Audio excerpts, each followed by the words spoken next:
নমস্কার, বাঙালির পেট পূজা চ্যানেলে আপনাদের সকলকে জানাই স্বাগত। এই বছরের প্রথম আজকে আমাদের বাড়িতে ইলিশ মাছ এনেছে।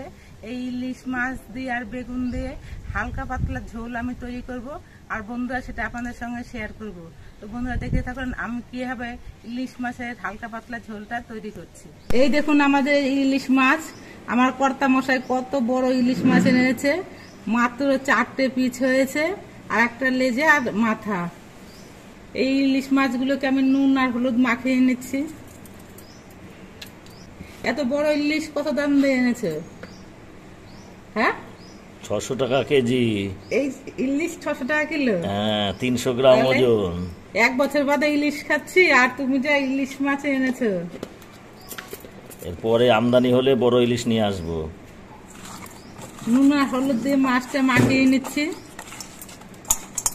মাছ দেখে আমার একদম মন ভরেনি। ইলিশ মাছটা আছে বেগুন দিয়ে রান্না করা হবে, তার জন্য বেগুনটা কেটে নিচ্ছি।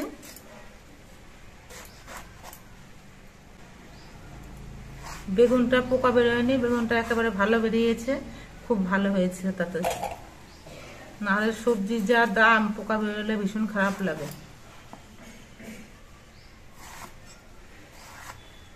একটা বেগুন থেকে অনেকগুলো পিস হয়েছে। এই একটা বেগুনে ইলিশ মাছটা রান্না হয়ে যাবে।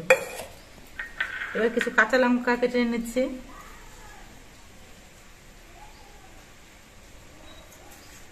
এবার বেগুনটা ধুয়ে পরিষ্কার করে নিচ্ছি। ইলিশ মাছটা আমরা সাধারণত সর্ষে বাটা বা জিরে বাটা দিয়ে রান্না করি, কিন্তু আজকে আমি কালো জিরে বাটা দিয়ে রান্না করব। তার জন্য অল্প করে কিছু কালো জিরে ভেজে নিচ্ছি।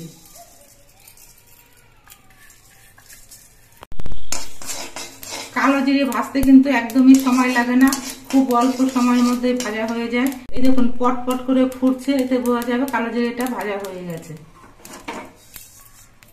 এবার কড়াইতে দিচ্ছি সর্ষের তেল। আমরা ইলিশ মাছ কিন্তু অনেক সময় না ভেজেও রান্না করি, আর যদিও বা ভেজে রান্না করি তাহলে কিন্তু খুব হালকা করে ভেজে রান্না করি। আজকে আমি মাছটা একেবারে হালকা করে ভেজে নিয়ে রান্না করব। কড়াইয়ের তেলটা একটু গরম হয়ে যাওয়ার পর খুন্তি দিয়ে কড়াইয়ের চারপাশে লাগিয়ে নিচ্ছি। এবার মাছগুলো ভেজে নেব।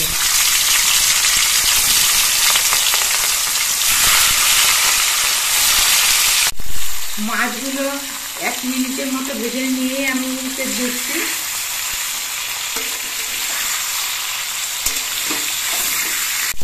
উল্টে দেওয়ার পরই আমি মাছটা তুলে নিচ্ছি।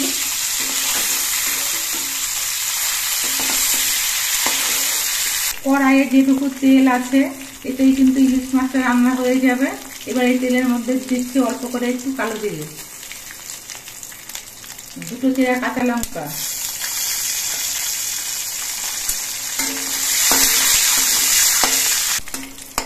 কালো জিরে আর কাঁচা লঙ্কাটা ভাজা হয়ে গেছে। এবার এর মধ্যে আমি বেগুনগুলো দিয়ে দিচ্ছি।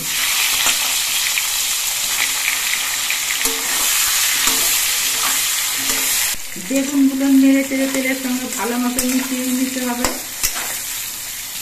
এবার এর মধ্যে দিয়ে দিচ্ছি পরিমাণ মতো নুন আর কয়েকটা চেরা কাঁচা লঙ্কা। এবার বেগুনগুলো কিছুক্ষণ ভেজে নিতে হবে।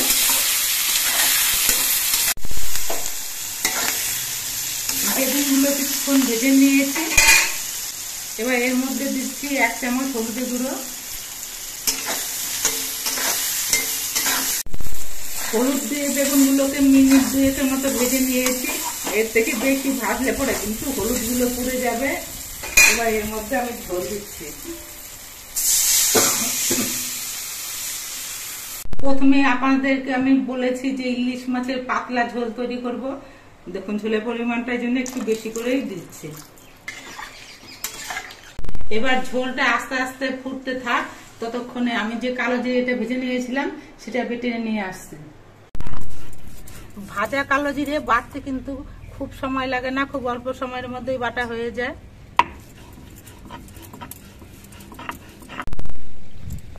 কালো জিরেটা বাটা হয়ে গেছে, এটা একটা বাটির মধ্যে তুলে নিচ্ছি। কালো জিরে বাটার একটা সুন্দর সেন্ট থাকে, তার জন্য আমি এটা ঢেকে রাখছি যাতে বাইরে বেরিয়ে না যায় সেন্টটা। ঝোলটা কিছুক্ষণ ফুটিয়ে নেওয়া হয়েছে, এবার এর মধ্যে ভাজা মাছগুলো দিয়ে দিচ্ছি।